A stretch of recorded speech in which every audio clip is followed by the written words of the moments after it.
erase it first. It's okay, no, it's all on there, but we'll need the memory stick to charge it. Okay, I see. Okay, so we're talking about eligibility criteria.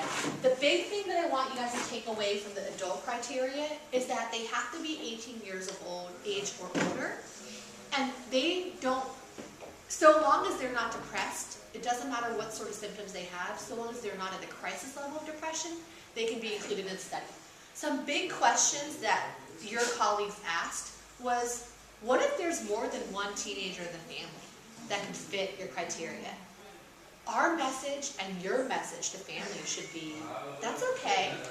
We just want one teen to practice with. It's important that we have one teenager to practice with over 4 weeks, but you can take all these materials home to your other teenagers and use it with them. We want you to. That's like our dream, right? Like, go home and practice the program with your family. That's awesome.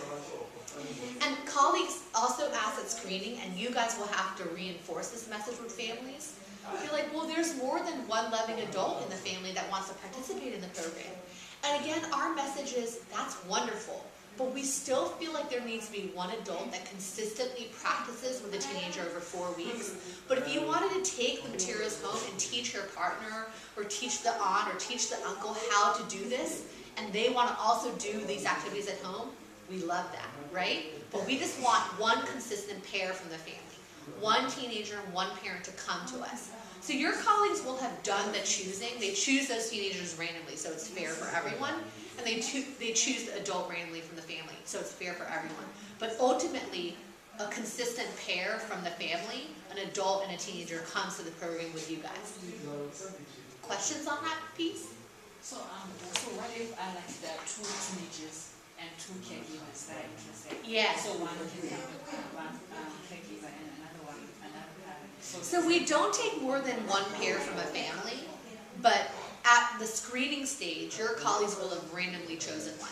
So if there was like more than one teenager that was eligible, they will have tossed a coin and chosen one to participate, and then we'll have tossed the coin for the parent pair and chosen one to participate. So ultimately what you're seeing is one pair from each family. But you can say to families, look, we're not hiding the program materials. We want you to go home and share this with your family. So if there's more than one of you at home that wants to practice this, that's wonderful. Good questions. But it's fine if we can just not stay in the same moment. But the other one is in house, the other one is I know that's typical Palicia. Like, yeah, you've got like the RDP house, and you might have like a shack in the backyard. Yeah. We kind of try to consider, if they really are from the same family and they live in different buildings, if they're not from the same family, like if 2 families are living on a plot and they're different families, they could have 2 pairs from that plot. So like if you're renting to somebody and it's a different family in the shack, they can be recruited. Oh. It's not by plot, it's by family. Oh. Make sense? Yes. Good. Okay, great. So this is a really busy slide. I don't want you guys to be scared or read this. Basically what I want you to take away from this is that there's a lot going on that you're not responsible for, but you're a really critical piece. So before families even get to you, your colleagues will be screening them for eligibility and doing the baseline survey. And then your colleagues are putting all the contact details for families into a tracking database.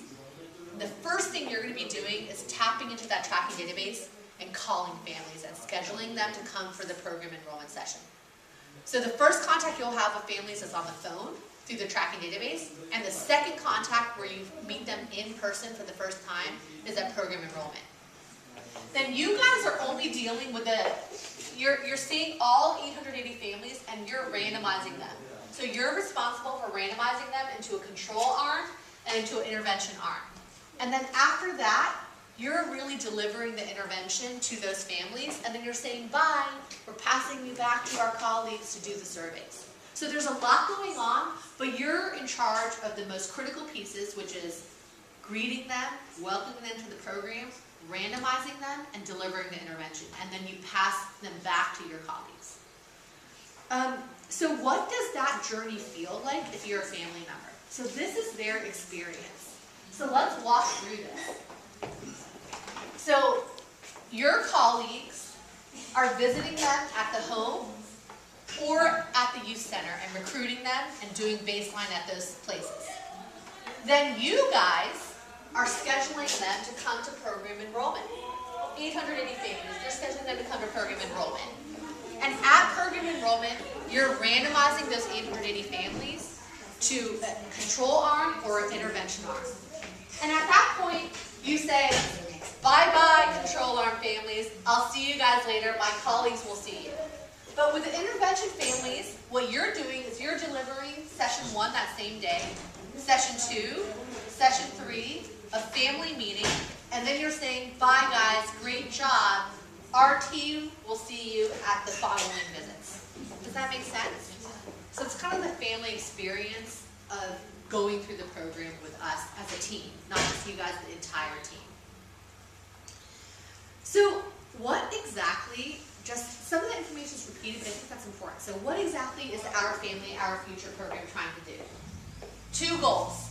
We want to prevent sexual risk behavior in teens, and we're going to be measuring that by testing for HIV, chlamydia, and gonorrhea. Second goal, we're trying to maintain good mental health in them. So if they're at crisis level, they're not in our trial. But we're getting them at some level of distress. We're trying to maintain them in a state of well-being and good mental health to make sure they don't get depression. So this is a prevention program. It's not coming to families when they're in crisis. It's getting to them when they're in some level of risk, but not at the crisis level, and it's trying to pull them back to them. To say, like, you're in some level of crisis, let's try to pull you back from that and make sure that you stay healthy. So it's prevention. It's different than intervention, right? Intervention's like you're in a crisis level and let's try to change that. It might not be changeable. Prevention is really about you're healthy and well, we want to keep you that way. So how do we do this? We'll get into it in the intervention itself, but we basically start off by saying to families, how are you strong and how do we keep you strong?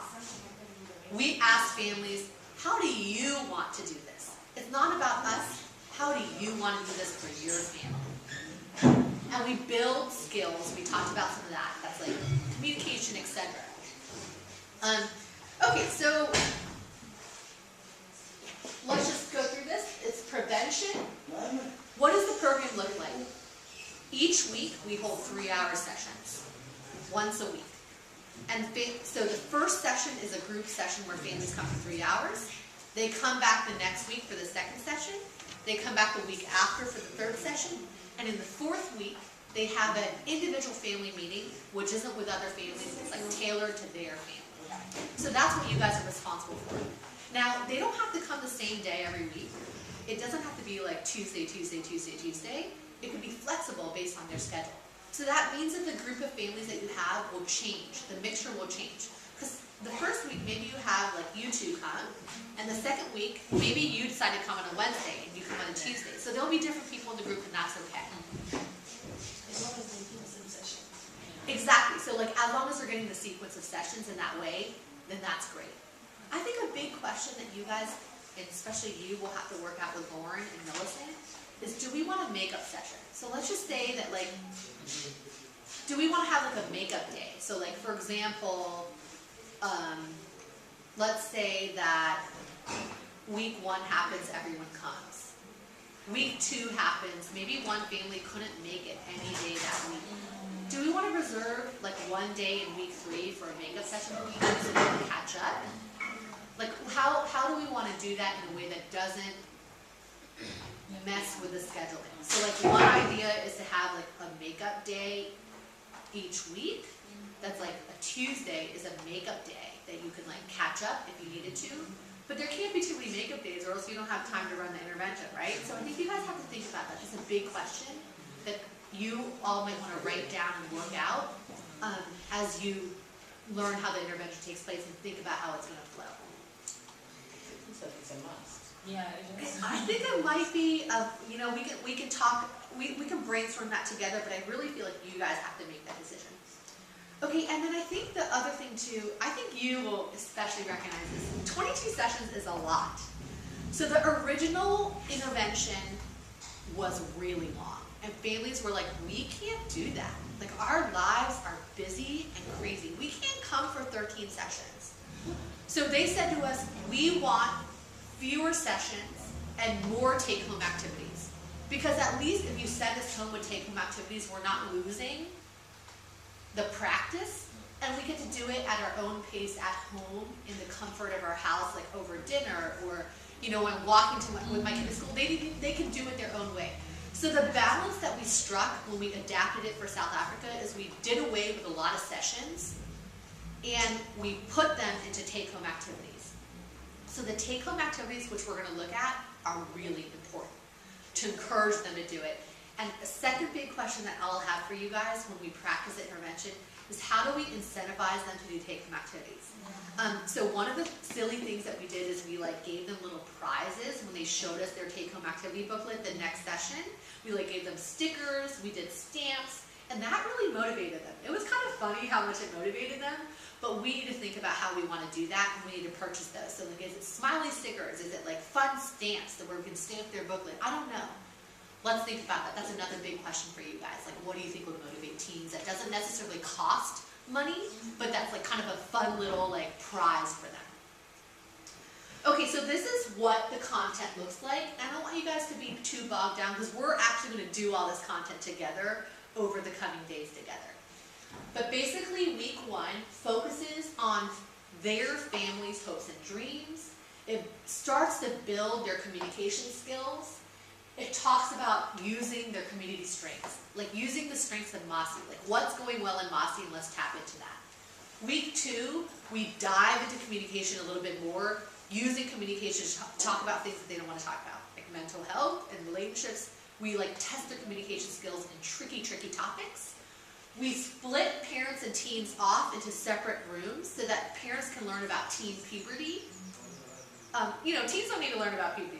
They're going through it. But parents need to understand it, right? So we're talking about mental health for parents, teen puberty, how to navigate that with your teenager. And then teenagers at the same time are talking about peer pressure. They're talking about why does sex matter or not matter for them. So they're kind of having these separate sessions. And then in the 3rd week, we dive into the trickiest content. We save the trickiest content for last because we want to build a relationship with them to begin with. But this is where we bring out penis and vagina models, and there's a lot of giggling, and parents are like, oh my God. There's all this giggling. And so we save the HIV and STI content for the last session because we've built this relationship with them by then, and they feel comfortable. And in that 3rd session, we also split them off, and we talk to parents. We get parents to get comfortable using condoms on these models because they don't want to fumble in front of their kids, right? So we get them to have confidence in that. And at the same time, we're talking to kids about things that they don't want to talk about with their parents, right? Like boyfriends, girlfriends, relationships, violence. We talk about all those things kind of separately, and then we bring them back together to have what families get nervous about it. It's like a sex talk kind of, but as a group, but we're preparing them over the 3 weeks together for that talk. And then in the final kind of week, the 4th week, we don't have the group. We actually give special time, 20 minutes to each family, with you guys and the families, and they talk to you about what their journey is going to be after they leave the program. And you guys kind of work out almost like a problem-solving plan with them. Okay, we're going to say goodbye, but your journey continues. And here are some things you can think about as you continue your journey together without us. Okay, so I think we should take a brief break for tea, and then we're going to do roles and responsibilities. So let's just take maybe 10 minutes. Maybe have another cup of tea and absorb that, and we'll come back.